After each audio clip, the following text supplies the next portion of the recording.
Gentlemen, welcome to Macho Cave. This is Peter Chang, and today I'd like to review the Maximus IV Extreme motherboard. And for the next review, we'll be reviewing the Sabertooth P67 motherboard shown here in the background. And what's interesting about this motherboard is that it supports both SLI and Crossfire X configurations. And another kind of interesting thing about the Maximus IV Extreme board is that it's also the P67B3 revision, which is admittedly, my friends and I joke around that this board's metals are made from Unobtainium, the rarest of all metals, and just super hard to find. And I don't know why, but for some reason basically any kind of sandy bridge 1155 CPU is pretty hard to find. And here we're going to show you this unboxing of this board, and admittedly well, it wasn't difficult to unbox. It was just kind of, everything was just kind of crammed in there pretty well. Asus does a really good job on the packaging. I really love the little cutout window one they have in there. And let's go ahead and try to get the board out here. And my board is just kind of stuck in there. Sometimes it seems like the more excited you are, the harder it is to pull out the contents. Here we go.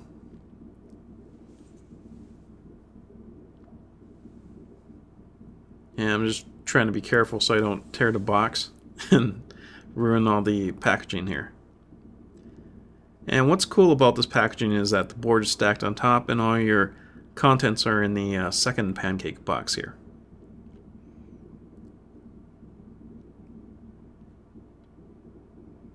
Here we are. And let's see, here's our multimeter probes here. Trying to get that in there. And it also looks like that my SLI bridge here, the three-way SLI, didn't come with any particular packaging in there.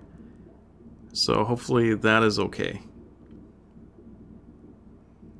There it is, a better shot of the three-way SLI.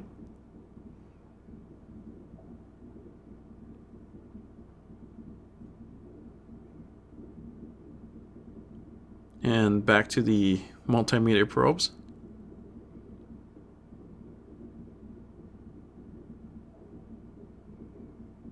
And those would come in handy if you tend to overclock. And some cable ties are also included. Here we have the Q-Link connectors. And some people don't use these depending on the case that you're using.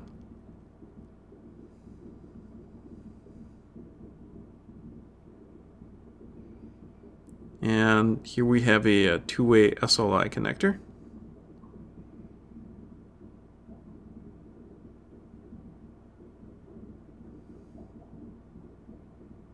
And we have a two-way crossfire connector. And it's pretty nice that Asus is providing everybody with these bridges in there. I really love this back panel. It's very detailed. There's a lot of ports in the back panel, and thank God it's all nicely labeled here.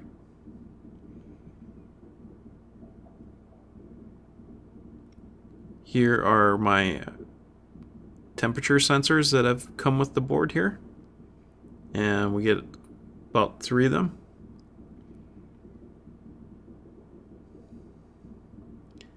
Here's a quick guide, so if you have a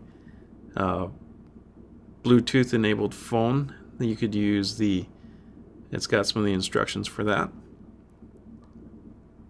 Here we have stickers so that we could label our SATA port connectors, which is pretty nice. If you have a kind of a bigger case, or if you're wiring cabling where you don't see where the other parts of the cable go. And this is more than just the driver CD. It also contains some of the free software that comes with the board, the antivirus and the benchmark utility. Here we see the manual here, and first thing they want to notice is that they want to make it clear that this is a revision, not any of the recalled boards. So when you first get any kind of new Sandy Bridge board, the words B3 are just very apparent, or revision B3 is usually on there. Here's the sticker side panel accessory. So it's probably wouldn't look great on a case I have in mind, but I might stick it on somewhere else. Just gonna put some of this contents back before I lose it all. Here is a USB 3 header, or I'm sorry, it looks like USB 2 there.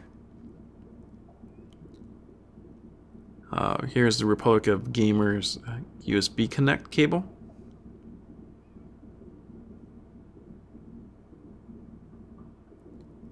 And we have some SATA connectors. More SATA connectors. And these look like SATA 3 connectors. And some more SATA 3 connectors. And this is the Bluetooth module. Let me try to get this in focus here. Here we go. So kind of a weird, but nice to have component here. So just put all the stuff back, and let's get on to the board.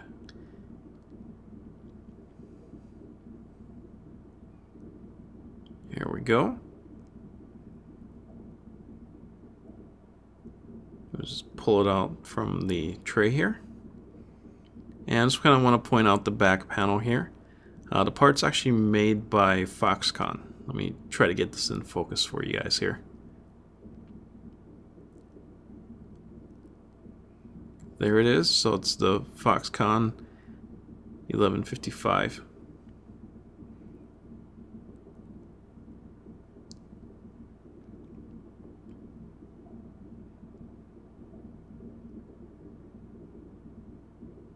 And there's the P67 chip with the heatsink over it.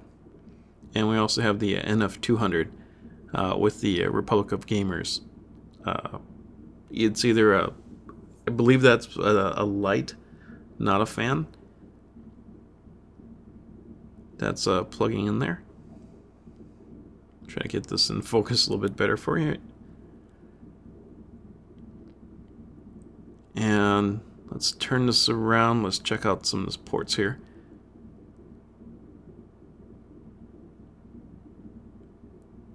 Come on, camera, focus. In the back there, you see the USB 3 header, which is kind of weird. It's I don't know why they put a front panel header in the back, but it could be a little bit more intuitive. And we have 4 graphics ports there. And what's interesting is that you could run at 8.8 speed or also a 16 speed, depending on how you toggle the settings for this. So you could actually shut off channels, turn on channels. If you have one PCI card in the front, I would suggest putting in your graphics cards in slots 2 and 4.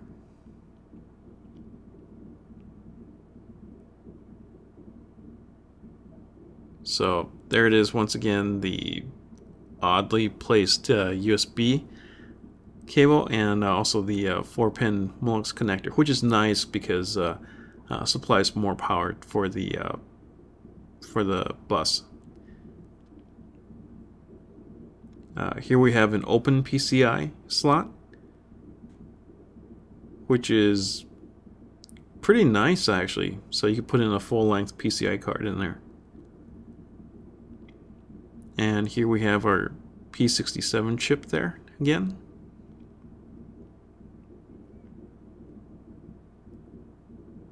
overall, just a very beautiful board.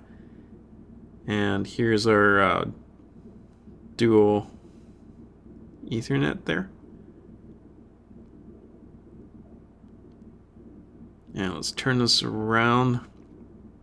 Just want to show you some of the buttons up front here. And some of the more interesting features up on the front here. So we have an LED. We have the multimeter ports. We have a start and reset button. This is really great for debugging or just kind of figuring out some of the overclocking errors that you and I may have as we tend to overclock this board. Here we have the SATA 6 and SATA 3. Now the one that's closest, the SATA ports closest to the power cable side, those are the Marvel controllers, and the ones next to the Marvel controllers are the Intel controllers. Let's get this back into focus again. And here's those dip switches where you could turn on and off the PCI ports.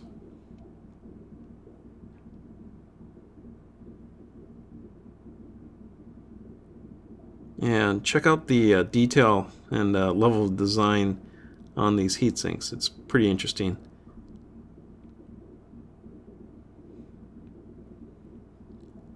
Alright, let's turn this thing around. Let's check out what kind of slots we have in the back. And just want to make it clear, it's kind of interesting in this version of the Asus board, we don't see IEEE 1394 A or B on this board. Instead, we see a lot of USB 3 slots. So if 1394 A or B is important for you, this might be a board that you want to kind of avoid. Those three, here we go. Those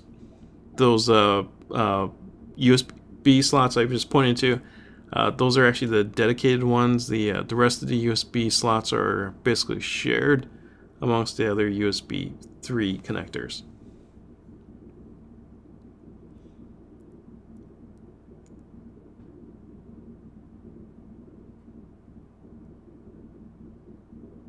And if you have a kind of a larger card, the CMOS battery seems kind of badly placed. But then again, I don't really replace the CMOS batteries too much. I haven't had too many go dead on me. So, but once again, just another thing to take into consideration. Once again, no motherboard is perfect, but this particular Asus board is just looks really awesome. Once again, just some odd little layout issues with the board, but otherwise, first impression, it looks really rock solid, and it looks really well thought out. Once again, everything matters, and thanks for watching.